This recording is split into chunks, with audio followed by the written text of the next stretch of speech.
یہ سارے الشیخ برادر ثاقب صاحب اور ڈاکٹر خرم صاحب دی موجود ہے سورج نو چراغ دسوں والی گل ہاں جی چلیں بعد میں آپ لوگوں کی کنٹریبیوشن بھی ہو جائے گی انشاءاللہ. شروع کر دیتے ہیں. بسم اللہ الرحمن الرحیم نحمده ونصلی ونسلم علی رسوله الکریم وعلی آلہ وصحبہ ومن تبعهم بإحسان إلى يوم الدین. اللہم صلی علی محمد وعلی آل محمد وبارک وسلم. انتہائی خوشی کی بات ہے کہ ہم ایک طویل وقفہ کے بعد جو کرونا کی وجہ سے درمیان میں آ گیا تھا تو اپنے اس اچھے پروگرام کو کہ جو ایک لحاظ سے خالصتاً اسلامی دینی ہے اور اس کے اندر ایک سوشل گیدرنگ بھی ہے، ہمارے معزز علماء اکرام بھی ہیں، اور اس کے ساتھ ساتھ اس کا اہم حصہ چونکہ ادب اور شاعری سے بھی تعلق رکھتا ہے، ہمارے ممتاز شاعر جناب خواجہ عارف صاحب اور اسی طرح ہمارے ممتاز شاعر فاروق نسیم صاحب موجود ہیں، اور دونوں صاحب کتاب ہیں، یعنی شاعری کے اندر جو صاحب کتاب ہے یہ ایک اتھارٹی ہوتی ہے، یہ بھی ایک دنیا ہے. جس طرح ہمارے اسلامی فقہ تفسیر برادر ثاقب صاحب، اس طرح شاعری بھی پوری دنیا ہے، اس کی اصطلاحات ہیں جی، اس لحاظ سے صاحب تصنیف یہ ایک خاص مقام رکھتا ہے. تو جیسا کہ ہم نے اپنے اس گروپ میں موضوع دیا ہوا تھا معراج النبی کے حوالے سے، تو اسی پر ایک یعنی اس کے اسباق کیا ہیں، اختصار کے ساتھ یہ سفر نامہ کیا ہے، پورا تو نہیں چونکہ احادیث میں بہت طویل ہے، مثال کے طور پر اس کے 27 سے زیادہ راوی ہیں صحابہ کرام، اور اس کے بارے میں بہت سی تفاصیل ہیں، لیکن جو چیز اس دور میں اس وقت ہمارے ساتھ جو چیز تعلق رکھتی ہے اور جس میں سبق اور پیغام ہے اسی حصہ کو سامنے رکھا جائے گا. ہماری روایات کے مطابق یہ ایک معراج النبی یہ عظیم سفر نامہ ہے کہ جسے بنیادی طور پر قرآن حکیم نے بیان کیا ہے. سورۃ الاسراء کی پہلی آیت اسی سے متعلق ہے. سبحان الذی اسریٰ بعبدہ لیلا من المسجد الحرام الی المسجد الاقصی. وہ ذات بہت بلند اور پاک ہے کہ جو اپنے بندے کو رات کے وقت اسرا، رات کی سیر، رات کے وقت لے گئی مسجد حرام سے مسجد اقصی تک. الذی بارکنا حولہ لنریہ من آیاتنا انہ هو السمیع البصیر، تاکہ ہم اپنے اس بندے کو اپنی نشانیاں دکھائیں اس زمین کے اندر کہ جس کے ماحول کو، جس کی سراؤنڈنگ کو ہم نے بابرکت بنا دی ہے. عرض مقدس ہے، اس میں کوئی شک نہیں، وہ ایسا. اور اللہ تعالیٰ سمیع ہے، سب کچھ سننے والا، اور بصیر ہے، سب کچھ دیکھنے والا. یہ اللہ تعالیٰ کی طرف اصل دیکھنا اور سننا اللہ ہی کے لیے ہے، ہم اس کا تصور نہیں کر سکتے. جو کچھ ہم کر رہے ہیں تو کچھ بھی نہیں ہے اس کے مقابلے میں. جامع آتا ہے السمیع البصیر العلیم الحکیم، ان کی ایک شان ہوتی ہے اللہ تعالیٰ کی طرف اگر ان کی نسبت ہو. معراج کے حوالے سے یہ سفر نامہ خالصتاً ایک معجزہ سے تعلق رکھتا ہے. اس کے دو حصے ہیں. پہلا حصہ زمینی ہے جس کا ذکر قرآن حکیم نے کیا ہے. اس کا دوسرا حصہ عالم بالا کی طرف ہے، مسجد اقصی سے، ارض حرم سے، کہ جسے احادیث میں صحابہ کرام نے بیان کیا ہے. تاریخی روایات کے مطابق یہ ہجرت سے 1 سال پہلے یہ عظیم جو معجزہ ہے، سفر نامہ ہے، یہ نبی علیہ السلام کو پیش آیا.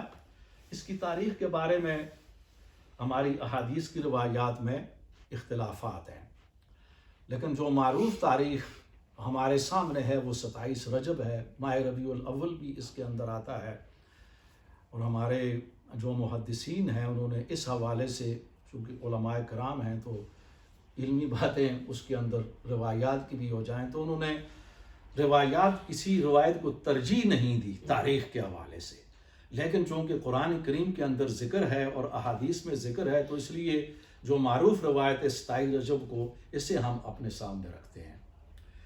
تو اگر ہم قرآن کا مطالعہ کریں تو اس میں حضرات انبیاء کرام کی ایک خاص شان ہے عام مخلوقات کے مقابلے میں، حتیٰ کہ تمام مخلوقات فرشتے بھی اس میں آ جاتے ہیں۔ اللہ تعالیٰ نے ایک عظیم منصب کے لیے چونکہ انبیاء کو کھڑا کیا، پیدا کیا گیا، تو ان کے ساتھ معاملات بھی اللہ تعالیٰ کے مخصوص ہیں جو عام لوگوں سے نہیں ہو سکتے، جیسا کہ ان کی آزمائشیں بھی بہت بڑی ہیں، پھر اس طرح ان کو صبر بھی بہت زیادہ دیا گیا ہے، پھر ان کو معجزات دیے گئے، اور جو وحی کے ساتھ اللہ تعالیٰ کے ساتھ رابطہ ہے، یہ بہت بڑا معجزہ ہے کہ وہ ان کو ہدایت بھی ملتی ہے، کتب ہدایت بھی وحی کے ذریعے نازل کی گئیں۔ تو اللہ تعالیٰ انبیاء کے ساتھ بعض اوقات ایسا معاملہ کرتا ہے تاکہ ان کا ایمان یقین کی اعلیٰ کیفیت پر چلا جائے، اور وہی ان کے لیے معراج ہوتی ہے۔ مثلا سیدنا ابراہیم علیہ السلام کے متعلق قرآن کریم میں ہے، سورۃ الانعام میں، وَكَذَلِكَ نُرِي إِبْرَاهِيمَ مَلَكُوتَ السَّمَاوَاتِ وَالْأَرْضِ وَلِيَكُونَ مِنَ الْمُوقِنِينَ، اور ہم نے اسی مقصد کے لیے اپنے بندے ابراہیم کو آسمانوں اور زمینوں کے خصوصی ملکوت جو راز تھے وہ بتائے، ہم نے ان کو دکھائے۔ لِيَكُونَ مِنَ الْمُوقِنِينَ، مقصد یہ تھا تاکہ وہ انتہائی یقین کرنے والوں میں سے ہو جائیں، تاکہ نبی کا جو ایمان ہے وہ یقین کی کیفیت پر کھڑا ہو۔ سیدنا موسیٰ علیہ السلام کو کوہ طور پر لے جایا گیا، اللہ تعالیٰ کے ساتھ ہم کلامی ہوئی، اور قرآن کریم میں اس ہم کلامی کا ذکر سب سے زیادہ ہے۔ حضرت موسیٰ علیہ السلام کا ذکر انبیاء میں سے سب سے زیادہ کیا گیا، زیادہ تکرار کے ساتھ۔ منزل پڑھتے ہوئے حافظ قرآن الحمدللہ میں بھی ہوں، جو ہم منزل پڑھتے ہیں ہر روز کم از کم 1 پارہ زبانی پڑھنا ہوتا ہے، تو اس میں جو ہے نا خاص لطافت ہوتی ہے ان کے وقت، بار بار موسیٰ علیہ السلام، اور اس سے محسوس ہوتا ہے کہ یہ ایک خاص ان کے لیے معراج نامہ تھا کوہ طور پر۔ اسی طرح باقی وجہ یہ ہے کہ نبی کا جو مقام ہے، اس کا جو ایمان ہے وہ یقین کی کیفیت پر ہو، اس کے اندر شک نہ ہو، اس کا منصب بلند ہے۔ عام امتی کے لیے جو قرآن کا نظریہ آزمائش ہے، اس کا ایمان اس مقام پر نہیں ہوتا، وہ ایمان بالغیب ہوتا ہے، اس مطلب کہ اس کے اندر شک کا پہلو بھی ہوتا ہے کہ ہاں ہمارا ایمان تو ہے کہ آخرت ہوگی، مرنے کے بعد زندگی ہے، لیکن کسی وقت شک بھی آ سکتا ہے، پتہ نہیں مرنے کے بعد زندگی ہو یا نہ ہو۔ شیطان ہے نا شک ڈالنے کے لیے، نفسانی خواہشات ہیں عام انسان۔ یہی وجہ ہے کہ ہمارے ہاں بہت بڑی کرپشن ہے مسلمانوں میں، آخرت چیک اور بیلنس ہے۔ کتنے لوگ ہیں کہ اس کا خیال رکھتے ہیں اپنی ذاتی زندگی کے اندر، اپنے معاملات کے اندر۔ آگے نماز کا ذکر آ رہا ہے اس سفر نامے کے اندر، وہاں ہم گفتگو کریں گے کہ امت میں کتنے لوگ ہیں جو نمازی ہیں، نماز کے لیے قربانی دے سکتے ہیں۔ تو اس لیے اللہ تعالیٰ نے انبیاء کے ساتھ خصوصی معاملہ کیا ہے، لِيَكُونَ مِنَ الْمُوقِنِينَ، تاکہ وہ موقنین، ان کا جو یقین ہے، ایقان ہے جو نا، وہ بلند چلی جائے۔ یہ تو ہے تمہید، تاکہ آپ سمجھ سکیں کہ نبی علیہ السلام کے ساتھ بھی اللہ تعالیٰ نے اس سفر نامہ اور یہ جو معجزہ کیا گیا، اس کا حصہ اسی سے تھا، فرض منصبی کے، چونکہ 1 سال کے بعد ہجرت ہونے والی تھی، نیا مرحلہ تھا، اس کے اندر بہت بڑے مراحل تھے، اور اس میں ایک خاص تربیت ہوتی ہے ڈائریکٹ اللہ تعالیٰ کی طرف سے۔ اور اس میں اس احادیث کے اس حصے کے لیتا ہوں کہ جہاں نبی علیہ السلام اب اتفاقاً حرم میں تھے، نیند کی حالت میں تھے کہ سیدنا جبرائیل علیہ السلام آپ کو جگاتے ہیں، اور اس کے بعد پورے منصوبے سے آگاہ کیا جاتا ہے کہ یہ منصوبہ ہے، اور آپ کو جیسے ملکوت السماوات والارض سیدنا ابراہیم علیہ السلام کے حوالے سے ہے، یہاں بھی ملکوت السماوات والارض والا معاملہ ہے، آسمانوں اور زمین کے۔ اب نبی علیہ السلام کو کائنات کے اہم حصوں کا، یا آپ کہہ سکتے ہیں پوری کائنات کا ایک منظرنامہ اللہ تعالیٰ نے سامنے رکھا۔ اب اس میں جو جانور پیش کیا گیا، جس کے لیے براق کا لفظ آتا ہے، احادیث کے مطابق یعنی اس کی شکل و صورت شباہت خچر کے ساتھ ملتی جلتی تھی، رنگ سفید تھا، اور اس کی رفتار جو نا وہ بجلی کی طرح تھی، یہ نہیں کہ وہ اڑ رہا تھا کوئی جہاز کی طرح۔ ہمارے ہاں چونکہ آگے میں جاؤں گا کہ یہ معراج داستان گوئی بھی ہے، اور چراغاں بھی ہوتا ہے، اور بہت سی چیزیں بدعات ہمارے اندر آ چکی ہیں، دین سادہ نہیں رہا، دین جب تک سادہ ہوتا ہے اس میں اصلیت ہوتی ہے. دودھ جب تک خالص ہوتا ہے نا، آپ دیکھیں اس کے اثرات ہوتے ہیں. غذا جب تک سادہ ہوتی ہے تو اس کے کیا اثرات ہوتے ہیں. یہی معاملہ دین کا بھی ہے. دین جب تک خالص شکل میں ہو نا، بدعات نہ ہو، تو اس کے اندر قوت ہوتی ہے، اس کے اندر شفا ہوتی ہے آپ کے امراض، یعنی روحانی امراض گناہوں کے سلسلے میں. پھر قوم کے اندر تقویٰ آتا ہے. لیکن جب یہاں پر بھی بدعات آ جاتی ہیں، شکل خالص نہیں رہتی، تو اس کی صورتحال بھی وہی ہوتی ہے، اہلا و سہلا شیء. تو اس کے اندر بھی وہی صورتحال ہے. پھر وہ تاثیر تو نہیں رہتی نا، یہی جو آپ دیکھ رہے ہیں جو کرپشن ہے، کیونکہ دین خالص نہیں رہا. وَأَخْلَصُوا دِينَهُمْ لِلَّهِ فَأُولَٰئِكَ مَعَ الْمُؤْمِنِينَ. مومنین کی ایک صفت یہ ہے کہ وہ اللہ کے دین کو اللہ کے لیے خالص کر دیں، خالص شکل پر دین پر قائم رہیں. یہ بات بہت ضروری ہے، لوگوں کو بتایا جائے دلائل کے ساتھ. بہرحال یعنی یہ وہ داستانیں نہیں ہے، وہ پر ہے اور آگے خوبصورت کسی پری کی شکل ہے، پیچھے براق ہے، ہاں جی ہمارے ہاں، اور یہ چیزیں بڑی بکتی ہیں. یہ افسانے ہیں، خرافات میں سے ہیں. بات صرف اتنی ہے کہ وہ چونکہ پورا ایک سفر نامہ ایک معجزہ تھا، تو اللہ تعالیٰ نے اس حوالے سے ملکوت السماوات والارض، مسئلہ وہی ہے. تو وہ جو زمین پر جا رہا تھا، تو اس کی رفتار آپ محسوس کر سکتے ہیں کہ جہاز سے بھی زیادہ تیز ہوگی.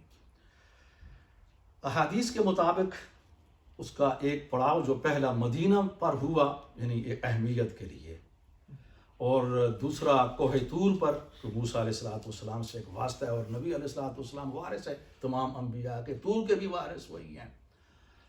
پھر اس کے بعد جو جیروسلم، وہاں پر نبی علیہ السلام پہنچے اور وہاں تمام انبیاء کو پایا. اب اس زمانے میں مسجد نہیں تھی، لیکن قرآن نے مسجد اقصیٰ یعنی وہ دور کی، پرلے سرے دور کی، اس کے لیے مسجد کا لفظ استعمال کیا. ہمارے بعض مفسرین کا خیال یہ ہے کہ شاید یہ ہیکل سلیمانی تھا. یہ چونکہ سارا معاملہ معجزانہ ہے، تو اللہ تعالیٰ نے وہاں پر ایسا اہتمام کر دیا. ہو سکتا ہے کہ اس زمانے میں گراؤنڈ بھی تھا، وہ گراؤنڈ ہو، لیکن معاملہ جب معجزانہ ہو تو ہم اس پر قیاس آرائی نہیں کر سکتے. جو کچھ ملا ہے اس سے ہم محسوس کر سکتے ہیں کہ کیا ہوا ہوگا. بعض محسوسات کو بیان نہیں کیا جا سکتا. تو وہاں پر اس روایت کے مطابق صفیں درست ہو گئیں اور نبی علیہ السلام نے امامت کی، امام الانبیاء. اس لیے آپ کے لیے یہ لفظ یا لقب استعمال کیا جاتا ہے. یعنی اس معجزہ کے اندر اللہ تعالیٰ نے اس انداز میں تمام انبیاء کو اکٹھا کر دیا، اور تمام انبیاء نے اجتماعی طور پر ایک جماعت ادا کی. اگرچہ ایک معجزانہ انداز ہے، آپ کو تمثیلی اس کو کر لیں. اس لیے ہمارے بہت سے جو علماء نے اس کو خواب سے تعبیر کی. اس پر بھی آگے گفتگو ہو رہی ہے کہ عالم بیداری تھا یا عالم خواب تھا، لیکن خواب کے متعلق بھی بڑے بڑے مفسرین ہیں اس کو اس طرف لے گئے، اور اس کے لیے بھی دلائل ہیں. تو بہرحال نبی علیہ السلام کو اس کی تکمیل کے بعد سفر کا دوسرا مرحلہ شروع ہوتا ہے. براق کو وہیں ایک مخصوص مقام پر باندھ دیا گیا. حضرت جبرائیل علیہ السلام، اب عالم بالا کا یہ سفر تھا، یعنی کائنات کے دوسرے حصے کا، زمین سے، اس کرے سے ہٹ کر. تو وہاں پر جو چیز عالم بالا کے لیے پیش کی گئی، وہاں بھی سفر بڑی تیزی کے ساتھ ہوا، لیکن وہ سیڑھی کے مطابق مشابہ تھی. سیڑھی، عربی زبان میں سیڑھی کو، لاڈر کو معراج کہتے ہیں. تو اس لیے اس سفر کے لیے معراج کا لفظ اس حوالے سے، اس نسبت سے استعمال ہوا ہے. اس عالم بالا میں احادیث اور روایات کے مطابق حضور علیہ السلام کی اہم انبیاء سے دوبارہ ملاقات ہے. جو اہم انبیاء ہے، مثلا اس کے لیے پہلا آسمان کا لفظ جو ترجمہ ہم کرتے ہیں، حضرت آدم علیہ السلام سے ملاقات ہوئی، کچھ اور انبیاء سے، باقی اگلی منازل سے اہم فرشتوں کے ساتھ جن انبیاء کا ذکر آیا ان کے اندر حضرت ادریل علیہ السلام، حضرت یحییٰ علیہ السلام، مسیح علیہ السلام، موسیٰ علیہ السلام. پھر ساتواں آسمان آتا ہے، وہاں پر حضرت ابراہیم علیہ السلام جو آپ کے زیادہ مشابہ تھے، بالکل حضور کے مشابہ، سیدنا ابراہیم علیہ السلام سے ملاقات ہوئی. اب یہ میں بہت سی تفصیلات کو نظر انداز کرتے ہوئے، بہت سی تفصیلات ایسی ہیں کہ اس کی روایات کمزور بھی ہیں، جن کو بہرحال بیان کرنا اصولاً درست نہیں ہے محدثین کے اصول کے مطابق. اب میں آتا ہوں اس کے اہم حصہ کی طرف کہ جس میں ہمارے لیے سبق ہے، چونکہ ہم نے اس کو داستان کے طور پر لے لیا ہے. اور لوگ جب 27 رجب کو، وہ کہ روایات تاریخ دوسری بھی ہیں، 27 رجب ہی نہیں ہے، ہم تمام تاریخوں کو سامنے رکھتے ہوئے ان کی روح کو سامنے رکھتے ہوئے واقعہ بیان کر رہے ہیں، کسی ایک تاریخ پر ارتکاز کرتے ہوئے نہیں۔ تو اس لیے ایک تاریخ کو انہوں نے منتخب کر لیا، اور ہمارے ہاں وہ چراغاں ہیں، اس کے اندر داستان گوئی ہے، اور ایسی داستانیں اس کے اندر ہیں کہ جن کا کسی بھی مستند روایت سے کوئی تعلق نہیں ہے، پھر عوام الناس اور لوگوں کی اصلاح سے بھی ان کا کوئی تعلق نہیں ہے۔ اصلاح کیونکہ داستان گوئی ہوتی ہے، ایک قسم کا جشن ہوتا ہے، اور جشن میں تربیت تو نہیں ہوتی، ہلا گلا ہوتا ہے، اس میں لطف اندوزی ہوتی ہے، تربیت اور چیز ہے، اصلاح اور چیز ہے۔ بہرکیف نبی کریم صلی اللہ علیہ وآلہ وسلم آپ وہاں جو اہم چیز پیش آئی ان ملاقاتوں کے علاوہ، جنت اور جہنم کے مناظر حضور علیہ السلام کے سامنے کیے گئے، یعنی آپ کے سامنے یہ ہے کہ وہ منظر سامنے آ گیا۔ تو اس کے اندر جنت کے حوالے سے حضور فرماتے ہیں، یہ سفر نامہ معراج کے علاوہ بھی اس پر احادیث ہیں جنت کی نعمتوں کے متعلق، دونوں کو ملا کر یوں مفہوم سمجھ لیں کہ حضور علیہ السلام نے فرمایا کہ ایسی نعمتیں ہیں کہ جن کا تصور نہیں کیا جا سکتا، نہ کوئی ذہن، انسانی ذہن تصور کر سکتا ہے، اور نہ کوئی آنکھ دیکھ سکتی ہے۔ یہ محسوسات کی دنیا ہے کہ ایسی اللہ تعالیٰ نے نعمتیں۔ اس کے اندر آپ نے کچھ ایسے خوش نصیب لوگوں کو دیکھا، بہترین لباس میں ہیں، اور بہترین خوبصورت فصل ہے اس کو کاٹ رہے ہیں وہ، اور جو ہی وہ ختم کرتے ہیں وہ فصل اور زیادہ بڑھ جاتی ہے، اور وہ اسی انہماک اور اسی لطافت کے ساتھ وہ اس میں ہے۔ اب چونکہ حضور علیہ السلام کے ساتھ حضرت جبرائیل تھے، تو آپ نے پوچھا کہ یہ کون ہیں، تو انہوں نے اس کا جواب دیا کہ یہ وہ لوگ ہیں جو اللہ کے راستے میں جہاد کرنے والے ہیں، اور یہ وہ کھیتی ہے جو ختم ہونے، یعنی ان کا اجر ختم نہیں ہو رہا، اس کا مطلب جو اجر تھا وہ بڑھ رہا ہے، اس کے اندر اس کے لیے کوئی اختتام نہیں ہے۔ اب یہاں پر اس کو اگر ہم وسیع معنی میں لیں، جہاد کو ہم نے تھوڑا سا محدود کر دیا ہے، جب بھی یہ لفظ آتا ہے تو اس کو ہم قتال فی سبیل اللہ کے معنی میں لے لیتے ہیں۔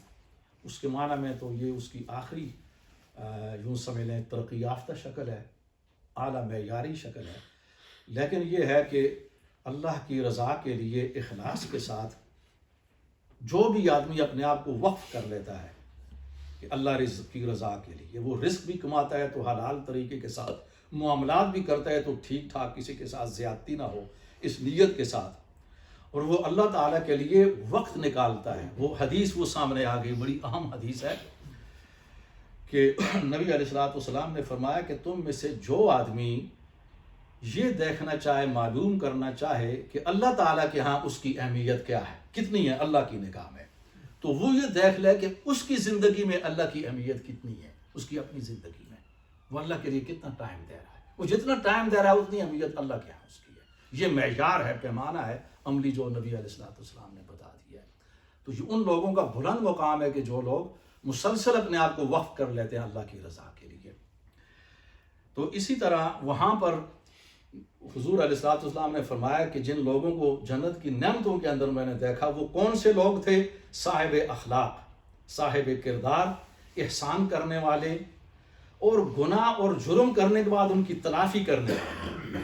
دیکھیے گناہ اور جرم ہو جاتا ہے انسان سے، یہ نہیں کہ انسان سے غلطی نہیں ہو سکتی، وہ تو فرشتے ہی ہو سکتے ہیں کہ جن سے غلطی نہ ہو انسان کو، یہ اس کی، اسی لیے جب فرشتوں نے یہ سوال اٹھایا تھا اور اللہ تعالیٰ نے اجازت دی کہ میں خلیفہ پیدا کر رہا ہوں، اور اس کے ساتھ اوصاف بھی بیان کیے تمام، تو فرشتوں کو اجازت دیا بالکل تم اپنی رائے دو۔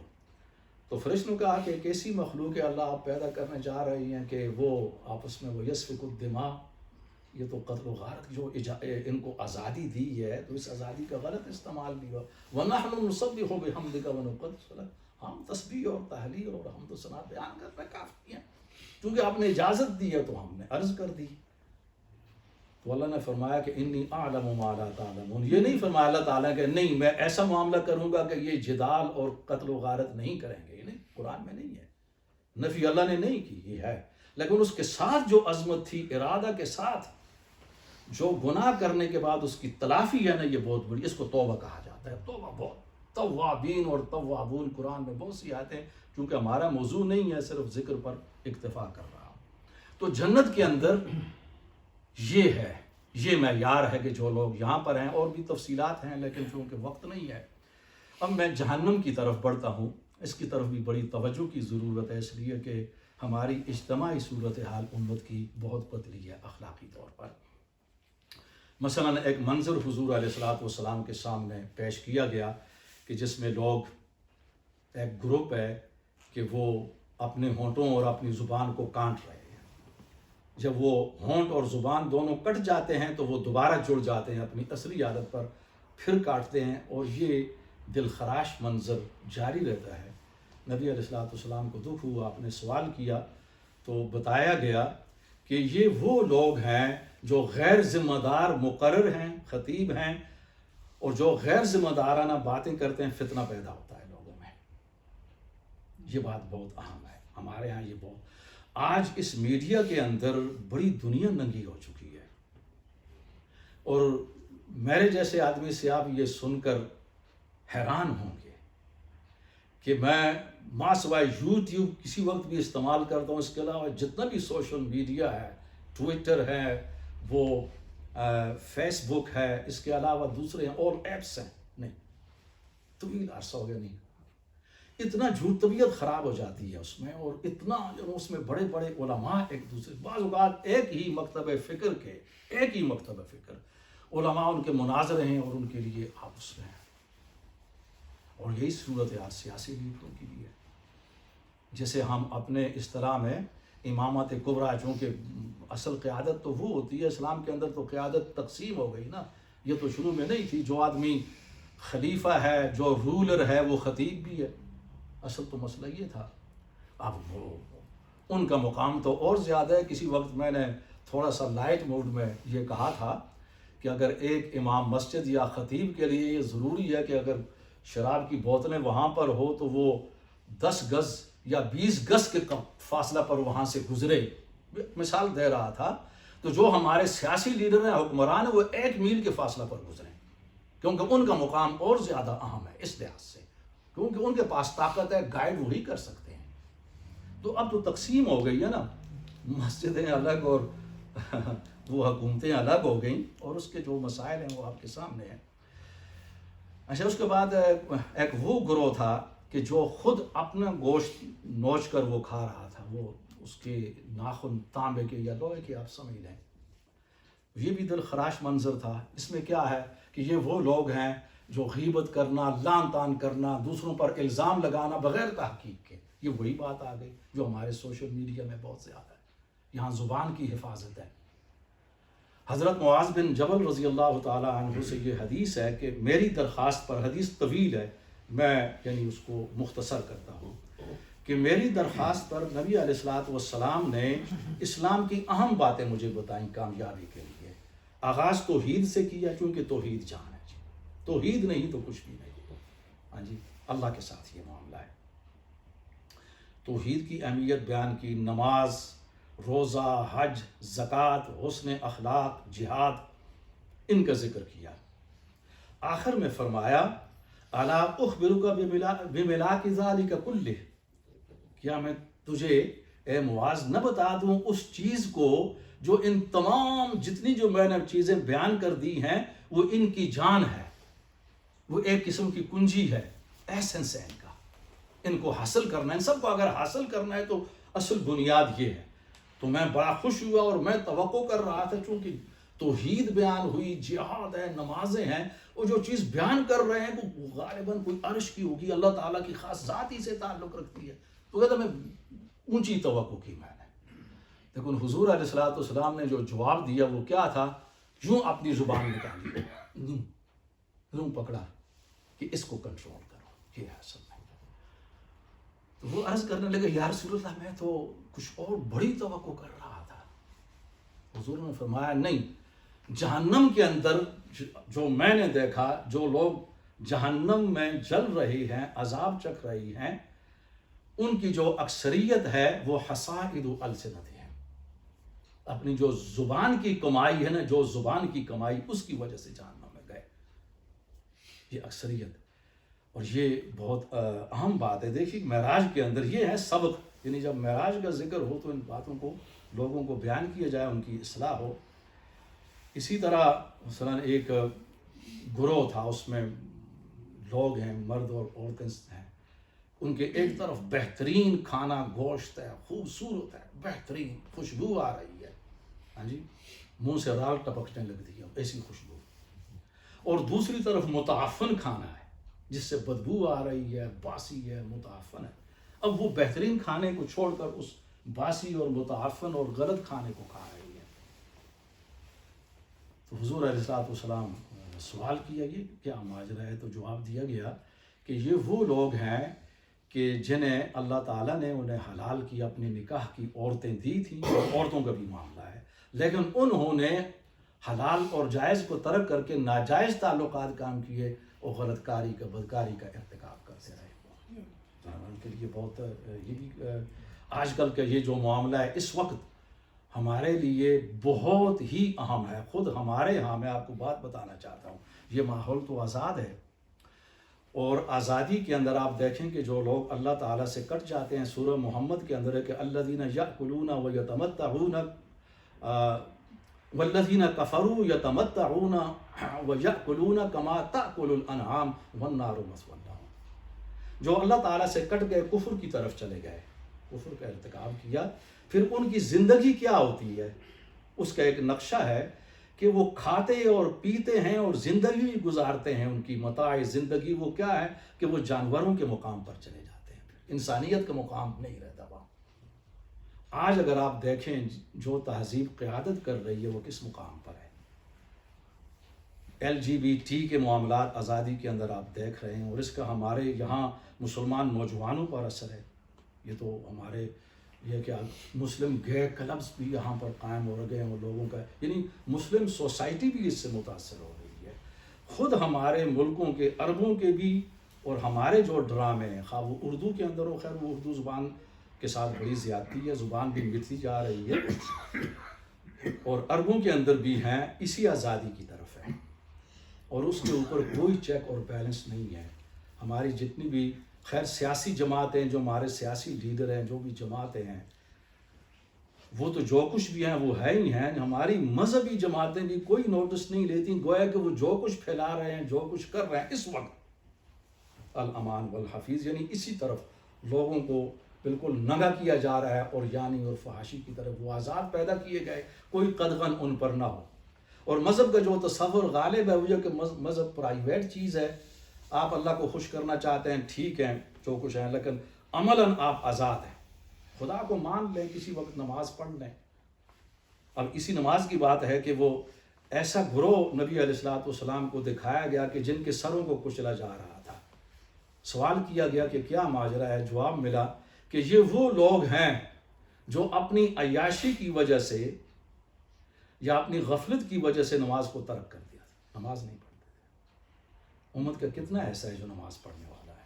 پڑھنے والے بھی صحیح معنی میں کتنے نمازی ہیں جو شعور کے ساتھ پڑھ رہے ہیں، اور بہت بڑی اکثریت جو ہے وہ ہمارے ہاں وہ تارک صلاۃ ہے۔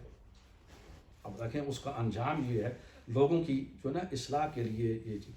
بہرکیف یہ چند وہ مناظر ہیں جو ہمارے سامنے ہیں، جو نبی علیہ السلام کو اس موقع پر دکھائے گئے، اور اس کے بعد پھر سدرۃ المنتہا پر آپ گئے۔ یہ وہ مقام ہے کہ جہاں جبرائیل اس سے آگے نہیں جا سکتے تھے، اور وہ جتنے بھی احکامات تھے اسی مقام پر حضرت جبرائیل جو ہے نا وہ لیا کرتے تھے، اخذ کیا کرتے تھے اللہ تعالیٰ کی جانب سے۔ اور یہ ایک خاص معاملہ تھا، خاص پروسیس تھا کہ جیسے ہم محسوس تو کر سکتے ہیں لیکن اس کو ہم صحیح معنوں میں سمجھ نہیں سکتے۔ پھر حضور علیہ السلام عرش پر پہنچے، آگے سفر تنہا روایات کے مطابق طے کیا، اللہ تعالیٰ کے ساتھ ہم کلامی ہوئی اسی انداز میں جیسے سیدنا موسیٰ علیہ السلام کی کوہ طور پر تھی۔ اور اس موقع پر حضور علیہ السلام بیان کرتے ہیں کہ اس چیز کو بیان نہیں کیا جا سکتا۔ آپ دیکھیں کہ حضرت موسیٰ علیہ السلام کے حوالے سے سورۃ الاعراف کے اندر واقع آتا ہے کہ حضرت موسیٰ علیہ السلام کوہ طور پر جب ہم کلامی ہوئی تو اس ہم کلامی کے اندر ایسی کوئی لذت تھی ناقابل بیان کہ حضرت موسیٰ علیہ السلام نے یہ درخواست کی کہ رب ارنی انظر الیک، کہ میں اے رب تیرا دیدار کرنا چاہتا ہوں، دیکھنا چاہتا ہوں۔ تو اللہ تعالیٰ نے فرمایا کہ تم براہ راست دیدار نہیں کر سکتے، البتہ میں اپنی ایک تجلی اس آیت کے مطابق اس سامنے والے پہاڑ پر ڈالتا ہوں، وہاں پر اپنی نظر رکھو، کچھ نہ کچھ اشارہ مل جائے گا، کچھ نہ کچھ عکس ہو جائے گا۔ یعنی اللہ تعالیٰ نے درخواست کو رد نہیں فرمایا۔ ہاں جی، درخواست بڑی چونکہ دل سے نکلی نا، وہ لطافت تھی، ان کو اتنی لذت ہوئی کہ چلو جب کلام میں اتنی بڑی لذت ہے جو ناقابل بیان ہے تو اب دیکھیں گے تو پھر اور ہی زیادہ انسان ہے نا، خواہش کرتا ہے۔ جب انہوں نے خاص وقت پر وہاں اس پہاڑ کی طرف جا تجلی آئی، پہاڑ ٹکڑے ٹکڑے ریزہ ریزہ ہو گیا، موسیٰ علیہ السلام پہ فخر موسیٰ صاعقہ۔ اس کے بعد فلما افاقہ، ہوش میں آئے، افاقہ ہوا تو انہوں نے اللہ تعالیٰ کی ثنا بیان کی، انی تبت الیک، پھر معذرت کی کہ ایک ایسی چیز کی خواہش کر بیٹھے کہ اس سے اندازہ ہوا کہ جو ہمارے اس طاقت سے باہر ہے۔ حضور علیہ السلام نے بھی اس سے ملتے جلتے الفاظ استعمال فرمائے۔ اس کے بعد واپسی ہے، وہیں براق پر سوار ہوئے، مکہ پہنچے، اور پھر دوسرے دن نبی علیہ السلام نے پورا خواب بیان کیا۔ اب ظاہر ہے کہ اس کے اندر روایات میں آتا ہے کہ کچھ ایسے مسلمان بھی تھے کہ وہ بھی تذبذب میں پڑ گئے، لیکن اہل ایمان صدیق اکبر جیسے لوگ اور بھی پیغمبر ہیں، ہم نے پیغمبر پر ایمان لے آئے۔ پھر چونکہ قریش نے ابو جہل جیسے اور دوسرے لوگوں کو تو بہت بڑا بہانہ، ان کے اپنے چچا کو بہانہ مل گیا ابو لہب کو، تو انہوں نے کہا کہ ہم تو پہلے ہی کہتے تھے کہ یہ دیوانہ ہو گیا ہے، مجنون ہے، اب تو بہت بڑا ثبوت آ گیا، کیسے ممکن ہے رات کے ایک مختصر حصے میں اتنی کائنات کا اور بیت المقدس وہاں پہ خیر اس روایات کے مطابق انہوں نے بیت المقدس کی حد تک کی بات کی کہ اسی پر اعتراض تھا۔ پھر اللہ تعالیٰ نے نبی علیہ السلام کے سامنے بیت المقدس کو کر دیا، اپنے پوری تفصیلات بیان کی، اور اسی دوران کچھ قافلے گئے ہوئے تھے، وہ مکہ واپس پہنچے شام سے، اور وہ انہوں نے بیت المقدس کو جانتے تھے، انہوں نے بھی تصدیق کی کہ یہی نقشہ ہے اس ایریے کا۔ تو بہرکیف اس سے پھر کچھ ایسے لوگ تھے، مشرکین تھے، جنہوں نے ایمان بھی قبول کیا، اس لیے کہ بہت بڑا معجزہ تھا، اور اس تصدیق کے بعد نبی کریم صلی اللہ علیہ وآلہ وسلم کی جو نبوت تھی ان کے ذرا میں مسلمانوں کا ایمان تو اور زیادہ قوی ہوا، اس کے اندر تقویت آئی، لیکن غیر مسلم مجھے اس سے متاثر ہوئے، اور بہت سے ایسے تھے کہ جنہوں نے اسلام بھی قبول کیا اس موقع پر، وہ کہ ان کی تعداد زیادہ نہیں تھی، لیکن روایات میں آتا ہے یہ۔ تو بہرحال یہ آپ کے سامنے، چونکہ بس گروپ میں سے کچھ حضرات نے یہ استدعا کی تھی کہ اس پہلے موقع پر معراج کا ذکر کیا جائے، تو میں نے بھی یہی مناسب سمجھا کہ یہ ایک اہم موضوع ہے، نبی علیہ السلام کے حوالے سے بہت بڑا معجزہ بھی ہے، اور اسے اصلاحی طور پر پیغام کے طور پر پیش کیا جائے، کیونکہ اس میں بہت بڑی اصلاح ہے اور بہت بڑا پیغام ہے جسے آپ کے سامنے پیش کیا گیا۔ میں اسی پر اکتفا کر رہا ہوں۔ اللہ تعالیٰ ہم سب پر فضل و کرم فرمائے، اور اللہ تعالیٰ ہمارے اس وقت کو سننے سنانے کو قبول فرمائے۔